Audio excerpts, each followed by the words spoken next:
Hello बच्चों। आज हम लोग देखेंगे 2D मेंसुरेशन के बारे में हम लोग जानेंगे।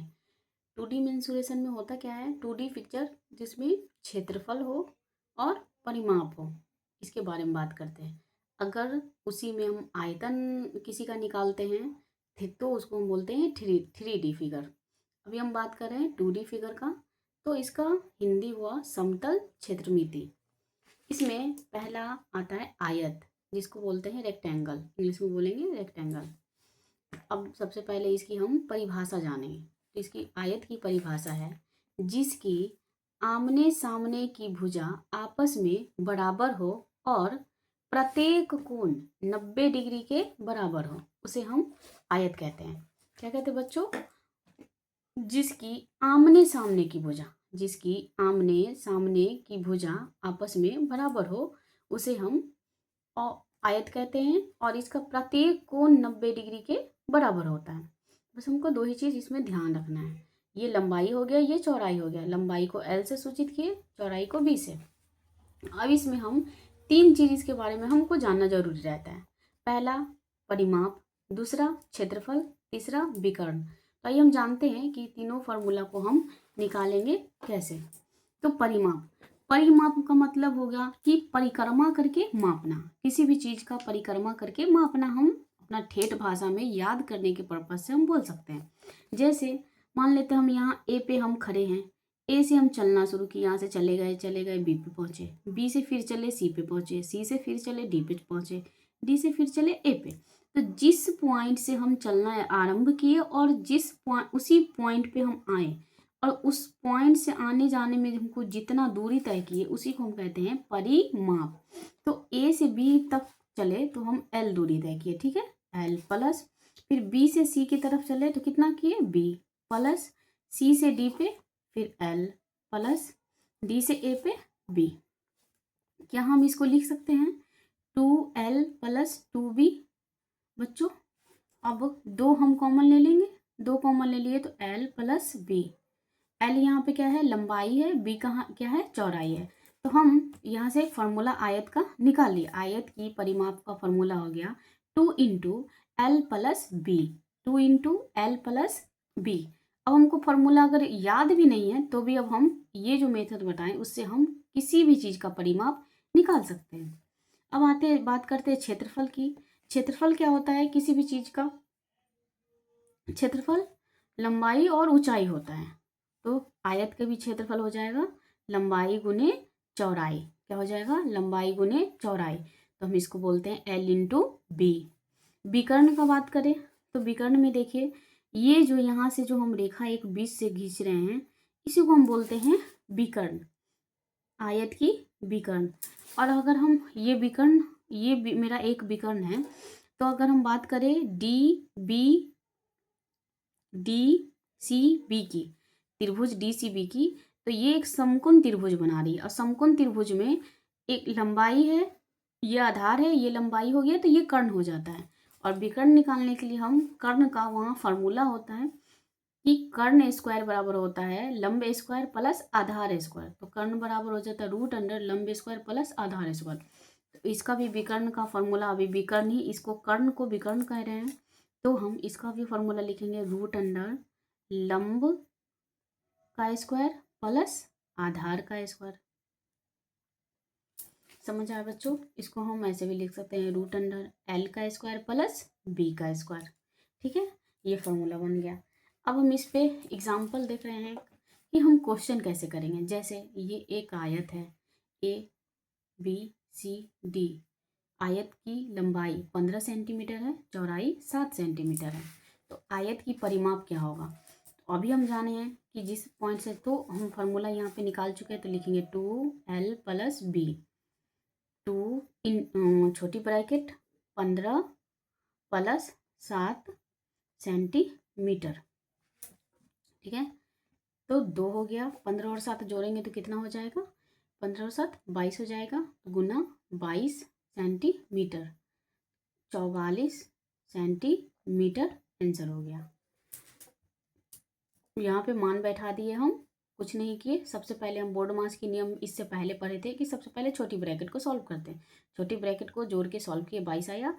उसके बाद हम का काम करते हैं, तो गुना कर दिए, 44 सेंटीमीटर आ गया। अब आयत की क्षेत्रफल, आयत का क्षेत्रफल हो जाता है लंबाई गुने चौड़ाई। आयत का क्षेत्रफल लंबाई कितना है 15 सेंटीमीटर, चौड़ाई कितना है 7 सेंटीमीटर। गुना करेंगे 15 साते 105 सेंटीमीटर, यहाँ पे स्क्वायर हो जाएगा। क्यों? क्योंकि ये सेंटीमीटर और यहाँ सेंटीमीटर, दोनों सेंटीमीटर से गुना किए तो स्क्वायर कर दिए। और यहाँ पे एक ही सेंटीमीटर यहाँ जोड़ है, प्लस है, तो प्लस में अगर ऐड करते हैं हम सेंटीमीटर, जैसे हम मान लें कि 5 बिस्किट प्लस 7 बिस्किट कितना होगा, तो बिस्किट तो बिस्किट ही रहेगा, इसलिए सेंटीमीटर ही रखें। आयत की विकर्ण, आयत का विकर्ण हो गया फॉर्मूला रूट अंडर लंबाई का स्क्वायर प्लस आधार का स्क्वायर। तो लंबाई मेरा हो गया रूट अंडर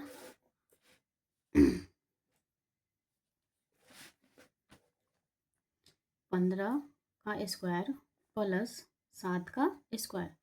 अब स्क्वायर किसको बोलेंगे, तो स्क्वायर होता है 15 को 15 से गुना करना। तो नॉर्मली हम लोग 20 तक याद करके रखते हैं।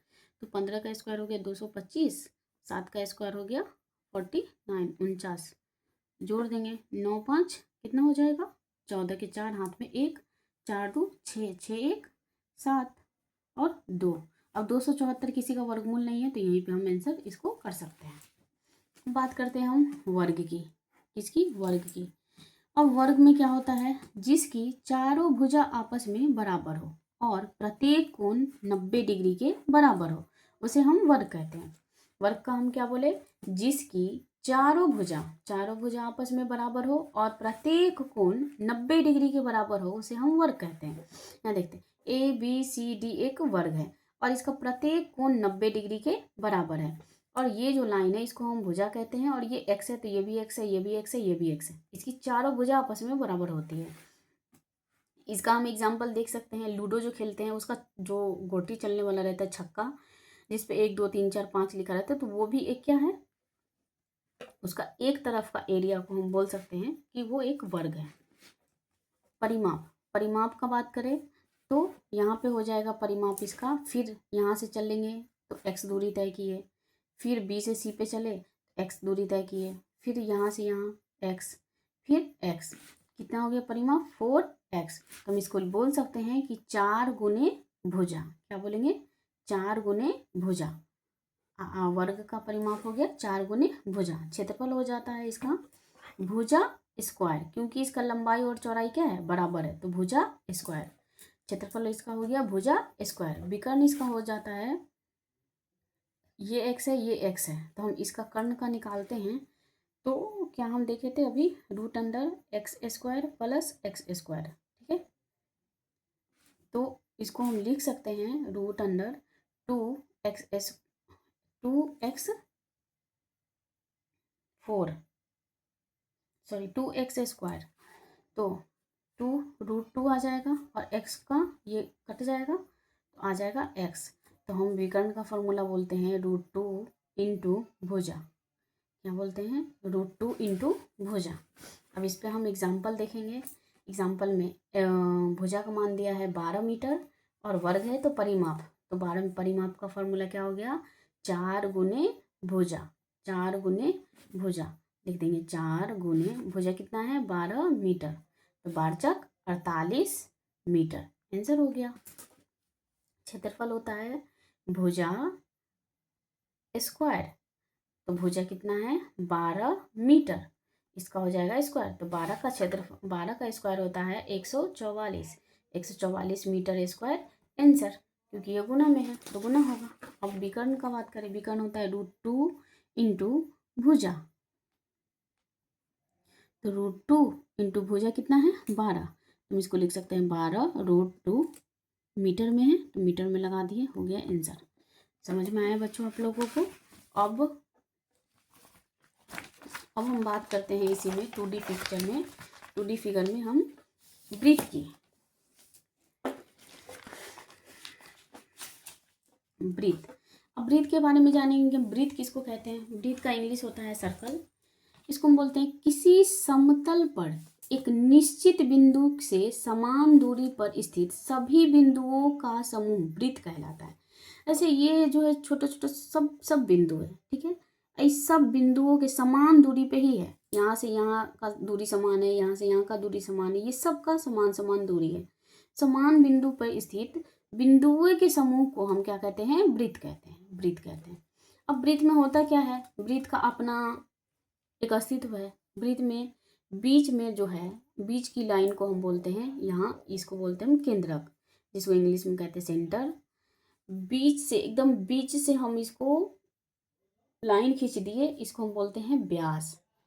ये जो है, ये जो बिंदुओं का समूह है, ये जो लाइन है, इसको हम बोलते हैं परिधि। और ये जो केंद्र से परिधि की दूरी है, इसको हम बोलते हैं त्रिज्या। केंद्र से परिधि की दूरी को कहते हैं त्रिज्या, इसको स्मॉल r से हम सूचित करते हैं। पाई का मान वृत्त के किसी भी सवाल में बनाने के लिए हम पाई का मान क्या यूज करते हैं? 22/7। अब वृत्त में दो चीज होता है, वृत्त का क्षेत्रफल तो पाई r स्क्वायर, और वृत्त की परिधि तो 2πr। वृत्त की परिधि हो जाती है 2πr और वृत्त का क्षेत्रफल हो जाता है पाई r स्क्वायर। ये बहुत इंपॉर्टेंट फॉर्मूला है, हम देख सकते हैं। फिर एग्जाम्पल देखते हैं। ये एक वृत्त है जिसकी त्रिज्या कितना दिया है? 7 सेंटीमीटर। तो हम परिधि और क्षेत्रफल हमसे पूछा है, तो त्रिज्या हम किसको कहेंगे? इसको कहेंगे त्रिज्या। तो त्रिज्या है 7 सेंटीमीटर। परिधि का क्षेत्रफल, परिधि का फॉर्मूला क्या होता है? तो वृत्त की परिधि 2πr हो गया। अब 2πr, 2 पाई का मान हमको क्या लेना है? 22/7। r का मान क्या लेना है? 7 सेंटीमीटर। अब भिन्न का गुना बन गई है, 7 से 7 कट गया, तो गुना करेंगे, 2 दूना 4, 2 दूना 4, 44 सेंटीमीटर आंसर। वृत्त की परिधि निकल गई। अब क्षेत्रफल की बात करें तो पाई r स्क्वायर, पाई का मान 22/7 गुने 7 centimetre into 7 centimetre. r square है तो इसको r इंटू आर लिख सकते हैं, नहीं तो 7 का स्क्वायर डायरेक्ट 49 भी हम कर सकते थे। अब क्या करेंगे? 7 से 7 हम काट दिए एक को, फिर गुना करेंगे, 7 दूना 14 के 4 हाथ में 1, 7 दूना 14, 1 15, कितना आ गया? 154 सेंटीमीटर, ठीक है, स्क्वायर आंसर। क्योंकि यहाँ पे 1 है काटे तो सेंटीमीटर सेंटीमीटर गुना हो गया तो स्क्वायर हो गया। तो बच्चों इसमें 2D पिक्चर में अभी और हैं, त्रिभुज हैं, क्या बोलते हैं, चतुर्भुज हैं, ये सब का बात करेंगे। बस आज के वीडियो में इतना ही। नेक्स्ट वीडियो में हम त्रिभुज के ऊपर चर्चा करेंगे। चलिए।